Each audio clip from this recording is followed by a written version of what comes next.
കണ്ടോ കണ്ടോ കണ്ടോ കഴിച്ചിട്ട് ബാക്കി വെച്ചേക്കുന്നുണ്ട് എന്റെ പുന്നാര മോനാ.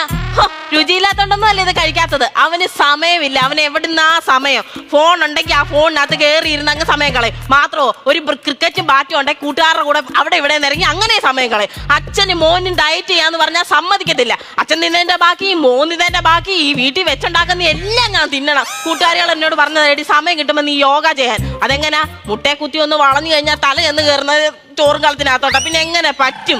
ഒരു സമാധാനം ഇല്ല വീട്ടില്. അച്ഛനും മോനും ഇന്ന് ഈ വീട്ടിലുണ്ട്. എന്തോ പുകിലുണ്ടാക്കുവോ എന്റെ ദൈവമേ, എനിക്ക് അറിഞ്ഞുകൂടാ എന്റെ ഭഗവാനെ. ഇങ്ങനെ പറഞ്ഞ പോലെ പച്ചക്കറി മേടിക്കാൻ പോയിട്ട് ഇത് എവിടെ പോയി കിടക്കുന്നു? ഓ ഇത് എവിടായിരുന്നു? രാവിലെ പോയതല്ലേ ഇത്? ഓ നീ പറയുന്ന പോലെ വെളിയിൽ എന്തോ വെയിലാന്നറിയാവോ? എന്നാ പിന്നെ തണൽ നോക്കി അങ്ങ് പോവരുതായിരുന്നു. ആ തണൽ തപ്പി നടന്നാ ഞാൻ താമസിച്ചത്. അത് കൊള്ളാം അത് കൊള്ളാം. എല്ലാം വാങ്ങിച്ചു. പക്ഷെ നീ തന്നെ ഇതിന്റെ ലാസ്റ്റിൽ എഴുതിയേക്കുന്ന സാധനം നീ നിന്റെ വീട്ടിൽ നിന്ന് കൊണ്ടുവന്നാ മതിയേ. 4 നാറിയ വേണോന്ന് എഴുതിയേക്കുന്നു. 4 നാറി വേണമെന്നോ? നന്നാറി വേണോന്നില്ലേ പറഞ്ഞേ? ചൂടൊക്കെ അല്ലേ ചേട്ടാ, സർബത്ത് അടിച്ച് കുടിക്കാനാ. നല്ലതാ നല്ലത്. നൂഡിൽസ് മേടിച്ചായിരുന്നോ? നൂഡിൽസോ എന്തിന്?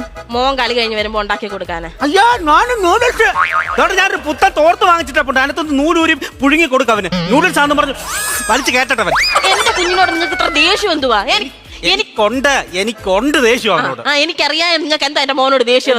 സർക്കാർ എന്ന് സ്ത്രീധനം നിർത്തലാക്കിയോ അന്ന് മുതൽ സ്വന്തം മോനെ കാണുന്ന നിങ്ങൾക്ക് കയറുവായി.